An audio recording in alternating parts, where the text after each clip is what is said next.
मोदी सरकार 3 का नया कार्यकाल शुरू होने वाला है। प्रधानमंत्री नरेंद्र मोदी कल शाम को लेंगे शपथ और इस सबके बीच में तमाम वो सांसद जो देश के अलग अलग हिस्सों से बीजेपी की तरफ से जीत के आए हैं या एनडीए की तरफ से जीत के आए हैं वो दिल्ली पहुंच चुके हैं। उन्हीं में से एक हैं शशांक मणि त्रिपाठी देवरिया से उत्तर प्रदेश के।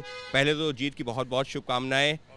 ये बताइए उत्तर प्रदेश के ऐसे माहौल में आपकी जीत कितने महत्वपूर्ण, क्योंकि जहां पर माना जा रहा था कि 70+ सीटें पहुंच जाएंगी लेकिन अब 30-32 तक ही सिमटते नजर आ रहे हैं, 35 के आसपास। नहीं, हर सीट का महत्व है। मैंने तो अपने आप को देवरिया संसदीय क्षेत्र पे फोकस रखा। मैं और क्षेत्रों की विश्लेषण नहीं कर सकता, लेकिन मेरी जीत अच्छी हुई और मैं अपने आपके चैनल के माध्यम से जनता का धन्यवाद देना चाहता हूँ, अपने कार्यकर्ताओं को धन्यवाद देता हूँ क्योंकि उन्होंने मुझे हाथों हाथ लिया, अपने कंधे पर रखा और मैं बहुत हर्षित हूँ क्योंकि कल सेंट्रल हॉल में हमारा जो सेशन हुआ उसमें बहुत प्रेरणादायक भाषण हुआ आदरणीय प्रधानमंत्री जी का, और जो आगे का विजन उन्होंने हम सबको दिया है बहुत प्रेरणादायक है। उसके लिए हम लोग प्रतिबद्ध हैं। क्या वो फैक्टर है जिसकी वजह से ये चुनाव इतना मुश्किल हो गया है? आप तमाम जो उम्मीदवार उत्तर प्रदेश में जो थे।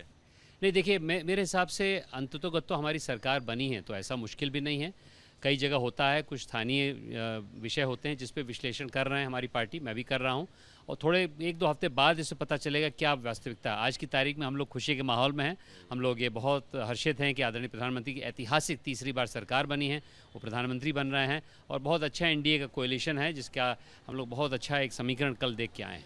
आप ही की पार्टी के कुछ नेता कह रहे हैं कि कहीं कुछ भीतरघात हुआ है, सपोर्ट नहीं मिला अधिकारियों का, इस तरीके के आरोप लग रहे हैं। आपको भी कहीं ऐसी कोई दिक्कत फेस करनी पड़ी या कहीं वो फैक्टर्स रहे हैं? नहीं, मेरे हिसाब से भीतरघात की कोई आशंका नहीं। हमारी पार्टी बहुत संगठित है, लेकिन ये बात सही है कि हम लोग को विश्लेषण करना है। मैं भी कर रहा हूँ कि किस प्रकार से थोड़ा जनमत कम हुआ है मेरे क्षेत्र में। मैं और क्षेत्रों का विश्लेषण तो नहीं कर सकता, लेकिन अपने क्षेत्र में क्या जनमत कम हुआ, उसके क्या कारण है।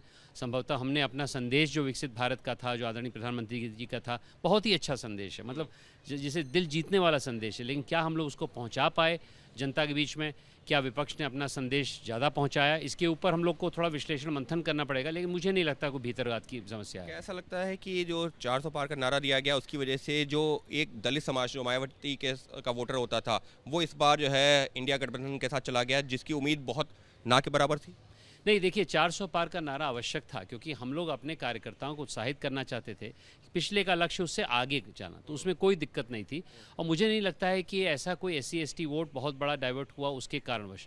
कोई और कारण हो सकते हैं। हमने अपना संदेश, जैसे मैंने बोला, शायद मोदी जी का विकसित भारत का उतनी प्रतिबद्धता से पहुंचा नहीं पाए होंगे, लेकिन मैं बहुत हर्षित हूं और हम लोग इस समय एकदम विजय के माहौल में है। कोई, जैसे कि कल प्रधानमंत्री जी ने बोला, जितने कांग्रेस पिछले 3 लोकसभा में जीत के आए हैं उससे ज़्यादा इस बार हमारी सीटें हुई हैं।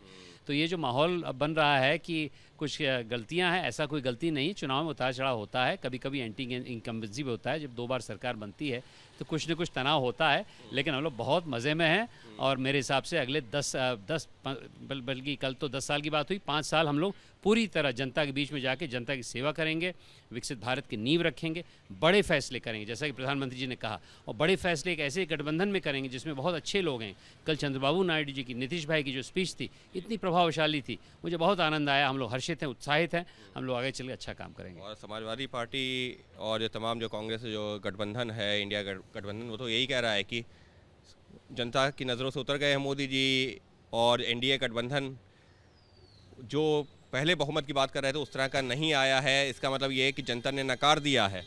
अरे, परिवारवाद वाली पार्टी, भ्रष्टाचार वाली पार्टी, जिसने कभी देश के लिए कुछ सोचा नहीं, अचानक वो भी अभी विपक्ष में है, क्या बातें कर रहे हैं। हम लोग सरकार बना रहे हैं, अच्छी सरकार बना रहे हैं, और मेरे हिसाब से ये लोग छोटी छोटी बातें करते हैं। इन्होंने पूरा चुनाव नकारात्मक किया, जुमले बांटे, पता नहीं क्या क्या वादे किए। वो तो खैरियत थी कि उस वादों का हम लोग पूर्ति नहीं कर पाएंगे, वरना देश को हम लोग कंगाल कर देते। ये लोग देश के लिए नहीं सोचते हैं, अपने लिए सोचते हैं। बताइए कौन ऐसा व्यक्ति है जो कि कांग्रेस में उस परिवार के अलावा उठा हो? कौन, बताइए सपा में कौन ऐसा व्यक्ति है जो कि उस परिवार के अलावा उठा हुआ हो? ये लोग सिर्फ गणित करते हैं ताकि उनकी कुर्सी रहे। हमारे जो नेता हैं वो राष्ट्र के लिए सोचते हैं, देश के लिए सोचते हैं, हर क्षण उनके लिए निछावर है। मैं भी उनसे प्रभावित हूँ। हम लोग जो उनके कार्यकर्ता बंधु हैं, जो नेता लोग हैं, देश के लिए आगे बढ़ते हैं। यह बहुत बड़ा डिफरेंस। ये बात सही है कि हमें पहले से कम मत मिला है, एंटी इनकम्बेंसी होगी कई उसका हम विश्लेषण करेंगे। हम ऐसे घमंडी नहीं कि हम जो जनता का जो आवाज़ उसको नहीं सुने, लेकिन आज की तारीख में हमारी सरकार बन रही, तीसरी बार बन रही, ऐतिहासिक है।